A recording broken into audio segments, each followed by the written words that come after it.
तीन मूर्ख ट्रेन से यात्रा कर रहे थे। अचानक किसी यात्री ने चेन खींच दी। गाड़ी रुकी तो प्रथम मूर्ख बोला, यार लगता है गाड़ी में पंक्चर हो गया है। दूसरा बोला, गाड़ी का टायर फट गया होगा। तीसरा बोला, मैं नीचे उतर कर देखता हूँ। उसने देखा एवं आश्चर्य से बोला, अरे यार गाड़ी के पहियों में से टायर ही निकलकर भाग गए। No no no no. मरीज, नर्स 1 मिनट के लिए इधर आना। नर्स, मेरी तरक्की हो गई है, मैं नर्स से सिस्टर बन गई हूँ, इस कारण से मुझे सिस्टर कहा करो। मरीज, ऐसा मुझसे नहीं होगा। नर्स, क्यों नहीं होगा, मेरी तरक्की हुई है, आपको खुश होना चाहिए। मरीज, कहीं अगली तरक्की में आप मदर हो गई तो। एक वकील को यह देखकर हैरत हुई कि अंदर के कमरे में बैल कोलू खींच रहा है और तेली बाहर बैठा चिलम पी रहा है। वकील ने तेली से कहा, अगर बैल रुक जाए तो तुम्हें पता ही नहीं चलेगा। तेली बोला, पता चल जाएगा वकील साहब, उसके गले में बधी घंटी भी रुक जाएगी। वकील ने 1 मिनट सोचा और फिर बोला, अच्छा अगर यह एक जगह खड़ा होकर बस अपना सिर हिलाता रहे तो घंटी बजती रहेगी और तुम समझोगे कि बैल चल रहा है। तेली ने बड़ी शांति से जवाब दिया, हमारे बैल ने वकालत नहीं पढ़ी है।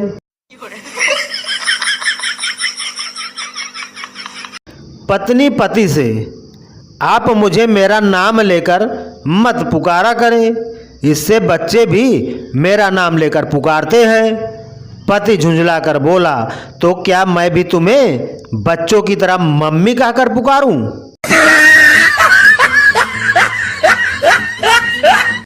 एक साहब एक आलीशान होटल में पहुंचे। बैरे को उन्होंने 20 रुपए का नोट दिया एवं कहा, ये तुम्हारा इनाम है। बैरे ने खुश होकर पूछा, यह किस लिए? तो साहब ने कहा, ये रुपए मैंने इस कारण से दिए हैं कि शाम को जब मैं अपनी बीबी को यहाँ लेकर आऊँ तो आप कहना कि कोई भी टेबल खाली नहीं है, इसलिए कि मैं उसे किसी सस्ते होटल में ले जाऊं, समझे? No no no no. एक बच्चा रो रो कर कह रहा था, माँ माँ गधे पर चढ़ूंगा। बच्चे के नजदीक ही उसके पिता खड़े थे। उसे देखकर माँ ने कहा, बैठा लीजिए ना, क्या फर्क पड़ता है। चलती गाड़ी में एक देहाती ने 4 किलो घी का डिब्बा उठाया हुआ था। उसने हाथ थक जाने पर गाड़ी रोकने वाली जंजीर पर डिब्बा लटका दिया, इससे गाड़ी रुक गई। गार्ड ने आकर डांटते हुए कहा, तुमने ये डिब्बा यहाँ क्यों लटकाया है? देहाती बोला, साहब नाराज क्यों होते हो, ये तो देसी घी की ताकत है।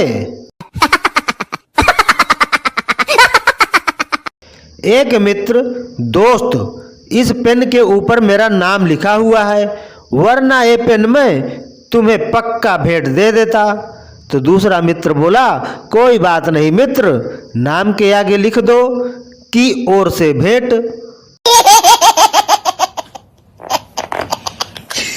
एक दुकान के बाहर एक बोर्ड पर लिखा था, हमारे यहाँ शादी की हर चीज हर वक्त तैयार मिलती है। इसे पढ़कर एक इंसान उस दुकान में पहुंच गया। दुकानदार ने उससे पूछा, क्या दिखाऊं? सूट का कपड़ा, जूते और सेहरा? उस इंसान ने उत्तर दिया, अजी ये सब तो बाद की चीजें हैं, पहले दुल्हन तो दिखाइए। 2 नेता समुद्र तट पर घूम रहे थे। कुछ बच्चे केकड़े को पकड़ पकड़ कर एक बाल्टी में डालते जा रहे थे। बाल्टी पर ढक्कन नहीं था। नेता जब बच्चों के करीब पहुँचे तो एक नेता बालकों से कहने लगा, अरे बाल्टी पर ढक्कन तो रखो, अगर कोई केकड़ा ऊपर चढ़कर भाग निकला तो। एक लड़का बोला, आप चिंता न करें, यह केकड़े नेताओं की तरह होते हैं। यदि एक ऊपर चढ़ने का प्रयत्न करेगा तो दूसरे उसे खींचकर नीचे गिरा देंगे। No, no, no, no. भगवान को 100 रुपये चढ़ाकर मैंने गर्लफ्रेंड मांगी। भगवान ने 200 रुपये वापस देकर कहा, आज के बाद मंदिर मत आइयो।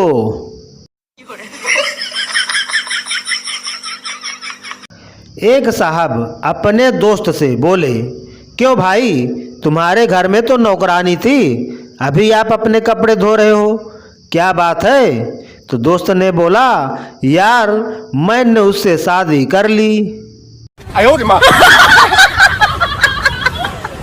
नई नई शादी हुई, पति सुबह सुबह अपनी सोई हुई पत्नी पर पानी डाल देता है। पत्नी नींद में से उठती हुई गुस्से में बोली, पानी क्यों डाला? तो पति बोला, तेरे बाप ने बोला था कि दामाद जी, मेरी बेटी फूल की कली है, उसे मुरझाने मत देना, इसीलिए।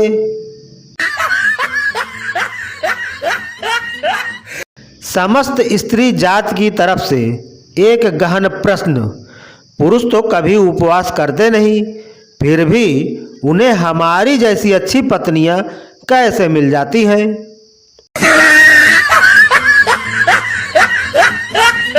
दो काकरोच आईसीयू में एक दूसरे के बगल के बेड पर जख्मी हालत में एडमिट थे। एक दूसरे से पूछा, हिट या चप्पल? तो दूसरे ने जवाब दिया, नहीं यार, ये लड़कियां भी देख देख कर इतना चिल्लाती हैं कि हार्ट अटैक आ गया। No, no, no, no. Welding और बेडिंग में क्या फर्क है? दरअसल बेल्डिंग में पहले चिंगारी निकलती है और फिर हमेशा के लिए गठबंधन हो जाता है, लेकिन बेडिंग में पहले गठबंधन होता है और जिंदगी भर चिंगारियां निकलती रहती हैं। पत्नी, आप मेरा जन्मदिन कैसे भूल गए? पति, भला तुम्हारा जन्मदिन कोई कैसे याद रखे? तुम्हें देखकर जरा भी नहीं लगता कि तुम्हारी उम्र बढ़ रही है। पत्नी आंसू पोंछते हुए, जानू सच्ची, आपके लिए खीर लेकर आती हूँ। पति, अच्छा हुआ टाइम पर सही डायलॉग याद आ गया, नहीं तो आज अस्पताल जाना पक्का था।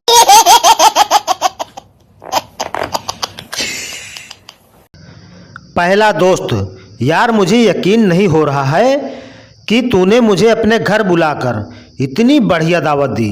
दूसरा दोस्त, ये तो मेरा फर्ज था। पहला दोस्त, मुझे एक चीज़ समझ नहीं आई, ये तेरा कुत्ता मुझे देख के भौंक क्यों रहा है? पहला दोस्त, लगता है इसने अपनी प्लेट पहचान ली है, इससे पहले कि काटे जल्दी से खिसक ले। No, no, no, no.